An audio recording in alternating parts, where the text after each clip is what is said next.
চট্টগ্রাম নগরীর ইপিজেড থানাধীন ২ নম্বর মাইলের মাথা এলাকায় ভয়াবহ সড়ক দুর্ঘটনায় শাফায়েত ইসলাম নামের এক মোটরসাইকেল আরোহী নিহত হয়েছেন। এই ঘটনায় গুরুতর আহত হয়েছেন মোটরসাইকেলের চালক, যাকে চট্টগ্রাম মেডিকেল কলেজ হাসপাতালে ভর্তি করা হয়েছে। রবিবার সন্ধ্যায় এই দুর্ঘটনা ঘটে। নিহত শাফায়েতের বাড়ি বাঁশখালী উপজেলায় হলেও তিনি নগরীর চান্দগাঁও আবাসিকে বসবাস করতেন। প্রত্যক্ষদর্শীরা জানান, সিএনজি অটোরিকশার ধাক্কায় মোটরসাইকেলটি নিয়ন্ত্রণ হারিয়ে রাস্তার পাশে ছিটকে পড়ে। এতে শাফায়েত মাথায় গুরুতর আঘাত পেয়ে ঘটনাস্থলেই মারা যান। আহত মোটরসাইকেলকে আশঙ্কাজনক অবস্থায় উদ্ধার করে চমেকে পাঠানো হয়।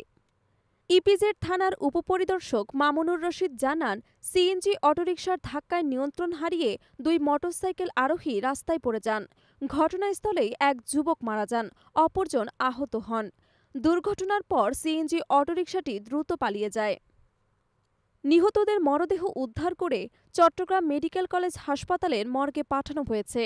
দুর্ঘটনা সংক্রান্ত আইনানুগ ব্যবস্থা প্রক্রিয়াধীন রয়েছে বলে পুলিশ সূত্রে জানা গেছে। ডেস্ক রিপোর্ট, কালের সমাজ।